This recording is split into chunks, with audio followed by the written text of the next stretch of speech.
Well, hello and welcome back to the Racing Trucker. Hey, it's day 4 of our trip to Mid-Ohio from California. Yesterday we tackled Nebraska and into Iowa. Right now we're sitting in Iowa at the Iowa 80 truck stop. Huge truck stop. One of my listeners informed me that it's 220 acres here. I didn't know it was that big. It's huge. So anyway, it's 2:30 in the morning. We're going to head on over today to Beaverdam, Ohio.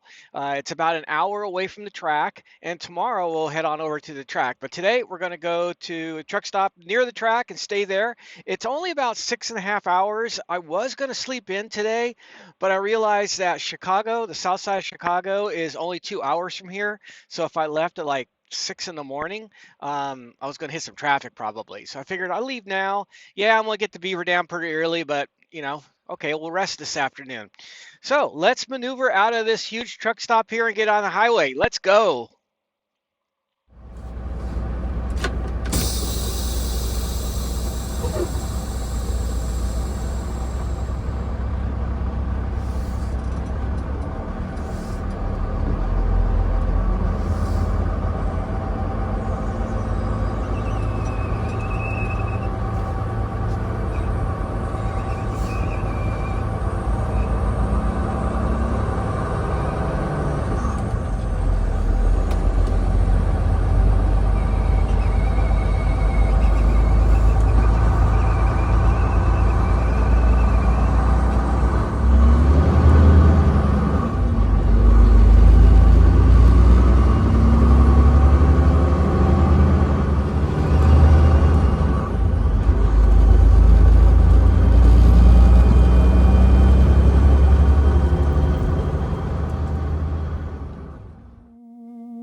I've been wearing down these county lines, same old boots and borrowed time.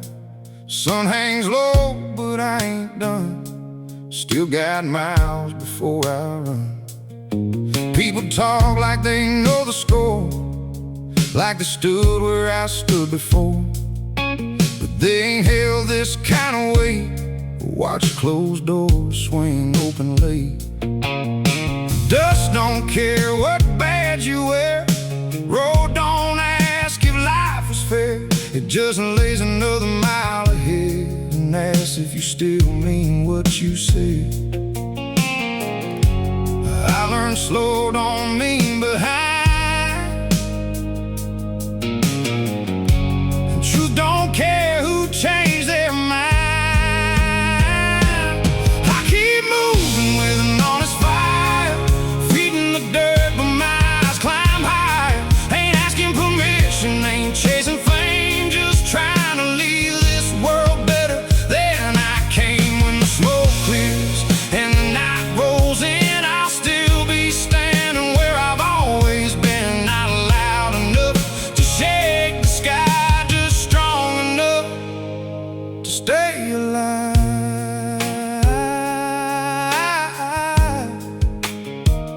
To stay alive.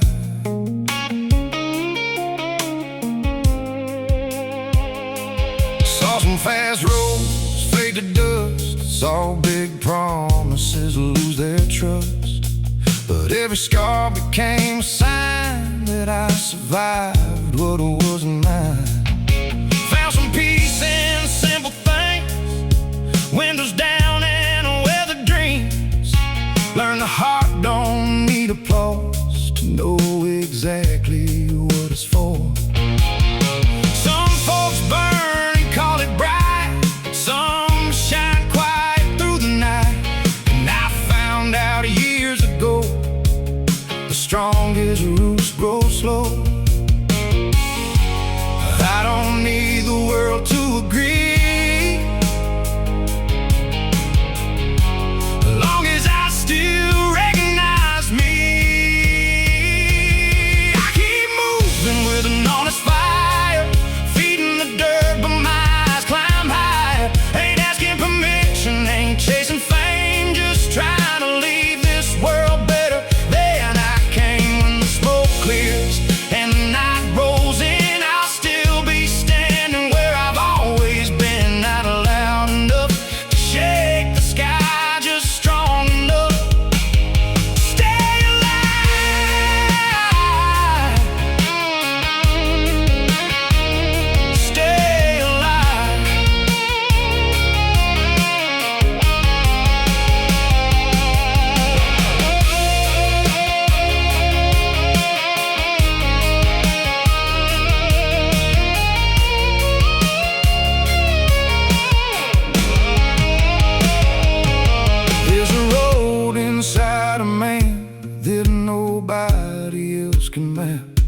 Every choice and every failure leaves a mark that leads him back to the things that really matter, to the hands that stayed around, to the voices that spoke life when the world got way too loud. And I ain't perfect, never claim, but I'll leave cleaner tracks than blame. So I keep moving with an honest fire, no borrowed crown, no higher choir, just lessons learned and mercy found, building up instead of tearing down. I keep moving with an honest fire, hard-earned hope and a soul wide high, no borrowed voice and no disguise, just open roads and steady eyes. And when my stories all play through, I hope somebody says it's true. He stood his ground and kept his word and lived like actions mattered more. One long road and one clear light, and never turned away from right.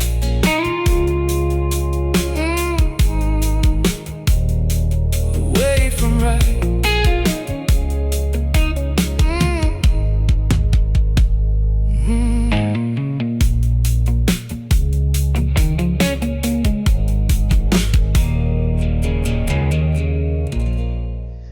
We're just about done going across Indiana. Once we veered down into Indiana near Gary, we got on State Route 30, which is over 100 miles of going through towns and a lot of stoplights. That stretch of road right there and the stretch going to Sebring with all the stoplights, both of those make me appreciate this automatic. Don't get me wrong, I'd much rather have a stick shift manual transmission semi, but for those two routes there with all the stoplights and stop and go, the automatic's okay for that. So almost to Ohio. Alrighty, we are in Ohio. They've been working for the last 4 days to get here, and we're finally here. We're in Ohio. Alrighty, so we got about 40 minutes left of driving time before we are parked in Beaverdam. So let's talk a little bit about the GT4 race car. So the Mustang GT4 race car is very similar to what a NASCAR stock car used to be. The chassis of the Mustang was taken off of the assembly line as a bare chassis. And then a company called Multimatic takes them for Ford. Multimatic is like the Carroll Shelby of the modern era. Carroll Shelby, of course, built all the race cars that dominated Le Mans in the late 60s, and big time Ford builder. So that's what Multimatic is now. They're building the GT3 Mustang and the GT4 Mustang and some other projects. So the GT4 Mustang, they take it off the line as a bare chassis. They then take all the seams of all the pieces of the chassis and stitch weld them. They put welds in them, make them a little bit stronger. Then they put the cage in it, and then they build the whole car from a bare chassis. Suspension is totally redone. The suspension and shocks are completely different than the stock Mustang. Transmission is an aftermarket transmission. It's a paddle shift with air shifting on it. It's manual transmission, but it's paddle shifted, and it's got a little compressor on board that gives the piston air pressure to initiate the shifts. The engine is a Coyote engine. It's basically close to a stock engine. It's got headers on it, and it's got a few other things, but it's a bare bones stock Coyote engine. The electronics are all race electronics. So Motec electronics, and it's all race stuff. So that's really nice. It works really, really well. And then the lug nuts, it's got lug nuts like NASCAR used to have. So it's really close to like a stock car used to be. So if you're a NASCAR guy, this is really, almost like a stock car, what they used to be like.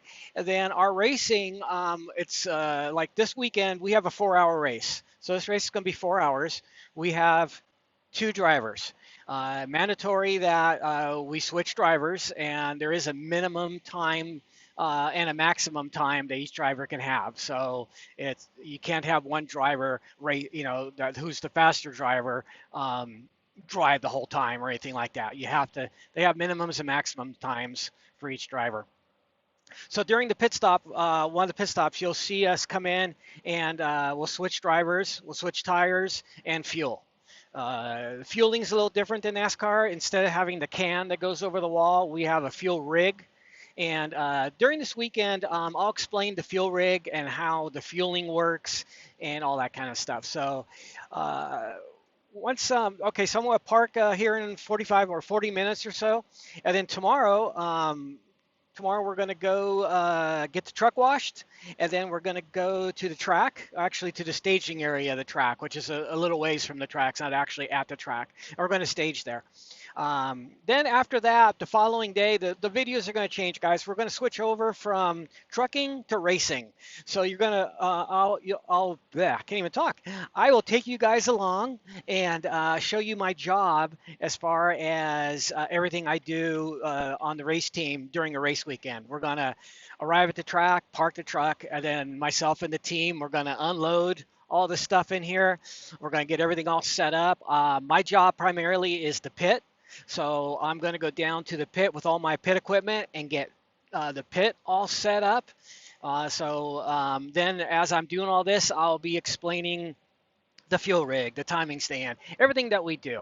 So hopefully if you're new here, by the end of the weekend here, you'll have a really good understanding of what it takes to go IMSA racing, GT4 racing, and then during the race, I'll put updates. I'll be filming updates as far as how we're doing during the race. I'm going to wear a camera when I go over the wall. So my job during a pit stop is safety. So since I'm a retired firefighter, that's the natural job I ended up getting. So I have a fire extinguisher. I go over the wall. I'm in full fire gear, and I protect the crew and mainly the fueler. If we have a fire, if anything happens, I'm there to protect those guys. So that's my job. So we got 40 minutes left. Let's get parked, and I'll rejoin you guys in a little bit.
Alrighty, guys, we are parked. We're in Beaverdam, Ohio. We're only about an hour and a half from the track. And right next door is the Blue Beacon that will hit tomorrow morning. I got some fuel on board. I filled up the generator. So we're good to go for the race weekend.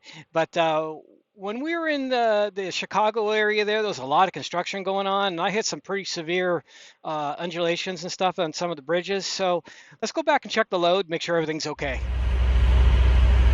Alrighty, in the trailer. It took me a second to get the generator started. The battery was dead on the generator. I had to jump start it off the main batteries from the truck. Luckily my jumper cables are long enough. That's all nice and tight. Let's climb back there and see how that looks. Okay, timing stand. That's nice and tight. And those straps there look tight too. I'm gonna step on them. Yep.